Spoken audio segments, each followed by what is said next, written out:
door has permanently been closed on this car coming to us. Yes and no. The official line is yes. The no is where I have a little bit of hope, simply because, well, remember now there's a new government ruling that you can have small batches of cars being imported without homologation. So maybe it's this, maybe it's the Vitara, maybe it's both. But do I find that it's compelling enough to launch in our market? That's the question I will answer today.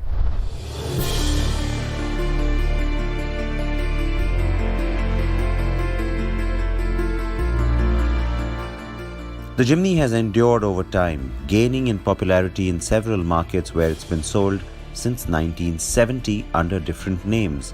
In India, we got the long wheelbase of the second generation called the Gypsy, of course.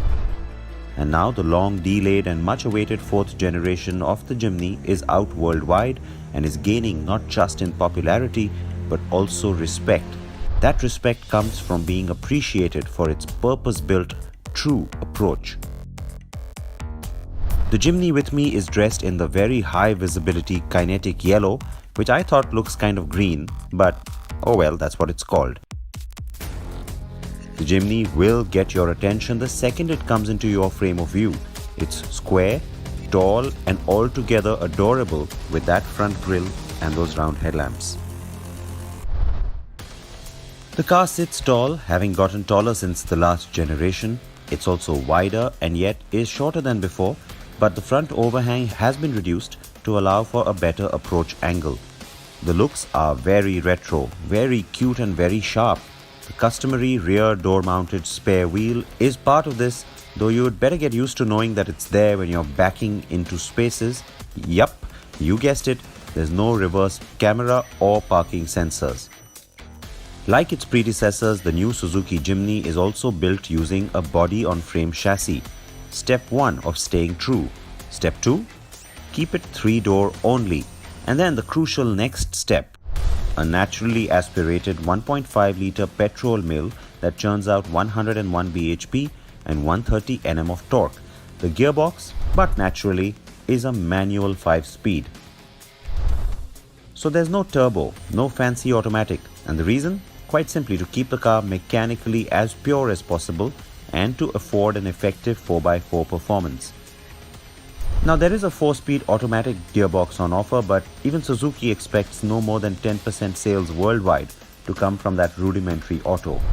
Steel wheels, a wiped-down interior and fold-flat rear seats. Oh yes, when I said 3-door, I wasn't discounting a second row. The cabin is well finished in black. Plastics are simple yet strong, and the instruments are finished in amber-lit dials from the 1980s. Yet they have a functional trip and vehicle information screen between them, like many other Suzuki cars. And that's also true of the very familiar touchscreen infotainment system that we've seen at the top end of every Maruti Suzuki model over the past 3 years. You know how it works. It's the very same. Fold down and slide those front seats to get to the rear of this tiny cabin. Getting in is easier from the passenger side. Now the idea here is for this to be a subcompact off-roader. So space, well, that's not what this cabin is about. Now I've gotten into the back. I have to say the seat surprised me with its level of comfort because I didn't even expect that. Having said that, you can't really sit back here for too long, and there's hardly any luggage space. As you can see, just for one carry bag as well, we've had to put this seat down so that our bag fits into the car. So it's not about space, like I said, it's just about being in the driver's seat and having a little bit of a blast.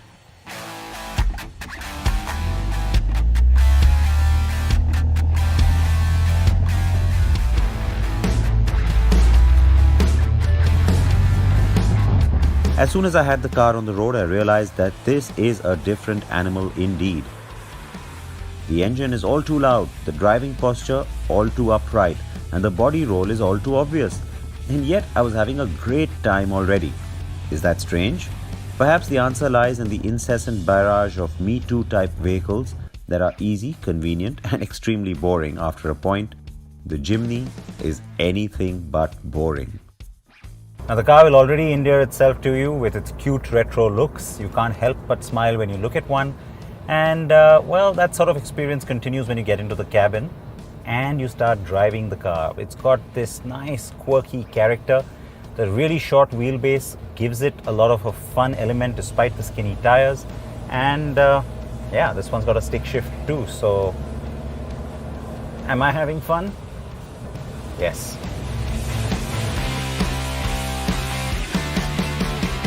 This is not the car to take around corners at manic speeds. It was a quick fun burst to 80 and then even 100 km per hour.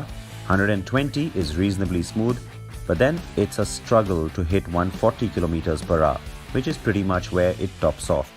The other fun part of the equation is that manual gearbox. Shifting is light and surprisingly comfortable. Gearing is short and the changes, well, they're a tad slow, especially the pickup from second to third gear. But the engine is revvy and almost begs for a sixth gear, which isn't there. Ride quality is actually really good, and even on the rough, bumpy bits, the American staple of concrete patchy highway that I was driving on, the Jimny holds its own.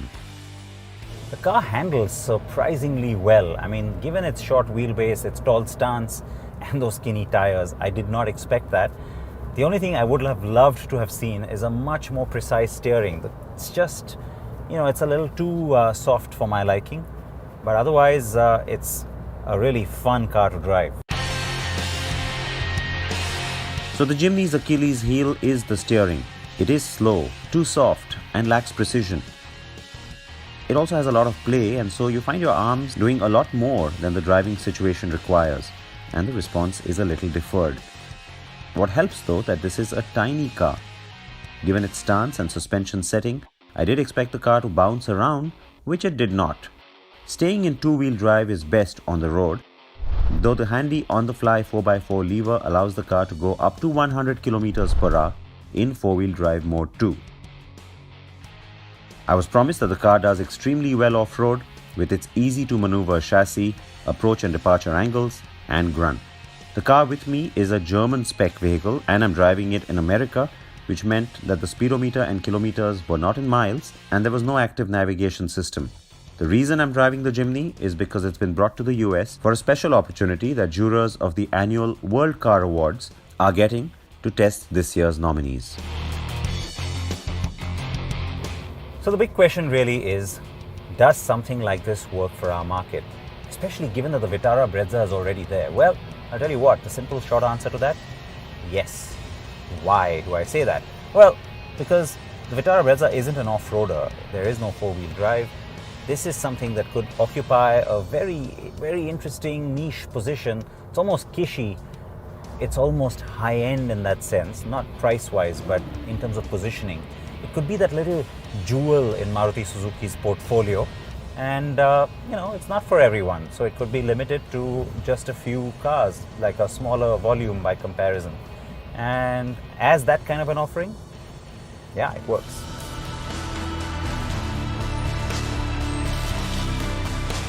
The Jimny could play a brand-shaping role for Maruti Suzuki in India, even though I can see a strong business case to sell even 20,000 of these a year, if priced around 12 to 15 lakh rupees.